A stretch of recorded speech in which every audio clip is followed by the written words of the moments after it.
Hello, I'm Praveen Ravi. I work with CEGIS in two capacities. One is as a lead for the state and markets team, which tries to improve state capacity to work better with markets for better service outcomes to the citizens. The second role is in coordinating solutions across the organizations. And through this, I try to support teams in making sure that our technical solutions come together very seamlessly at the ground level when we are implementing our projects.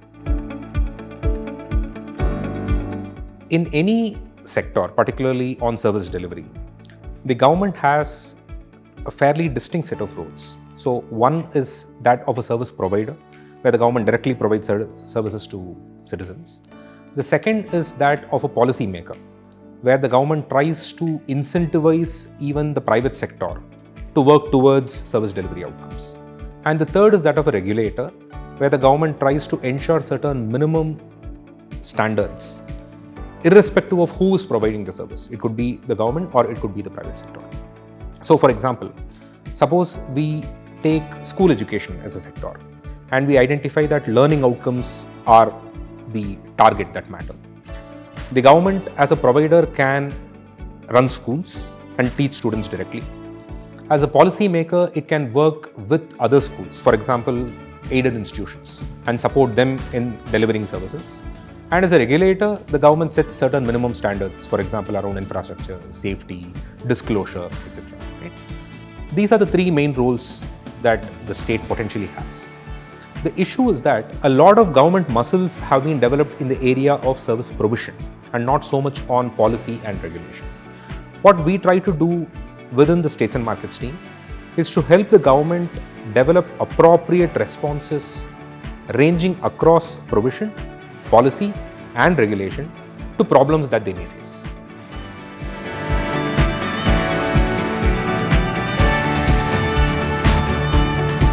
Just to make it more relatable, let's consider the case of roads, because roads are something which citizens see on a daily basis.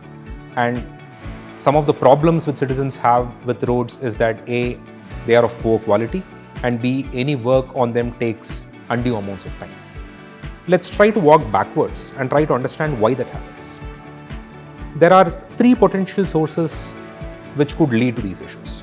The first is poor project planning. That is, governments have a reasonable view of the outcome that they want, which is better mobility, but they are not very clear about what kinds of interventions will result in better mobility. So the first margin is on project planning. The second margin is on selecting a vendor who is best placed to deliver that project for you.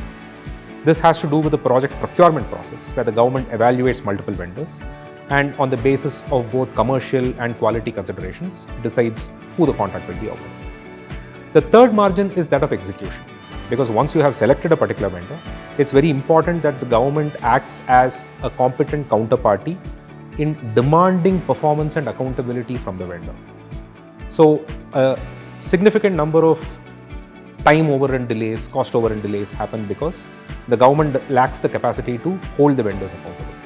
So within the states and markets team, we work on all of these three buckets. For example, in Tamil Nadu, we have worked with the finance department, which is the nodal for all procurement in the state, to streamline the process through which vendors are evaluated and selected.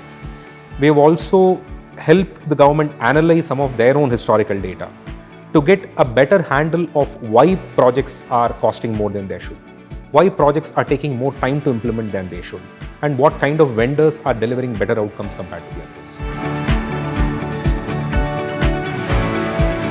CEGIS has expanded significantly over the past 3 years in terms of headcount, but it still remains a very flat organization.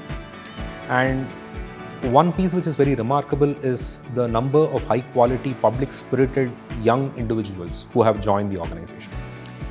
And in CEGIS, there is also a very nice balance between having exposure to some of the best minds in the academia who are able to come in with strong evidence and robust mechanisms of how reform should happen, and practitioners who have a lot of experience on how reforms end up getting implemented or getting thwarted.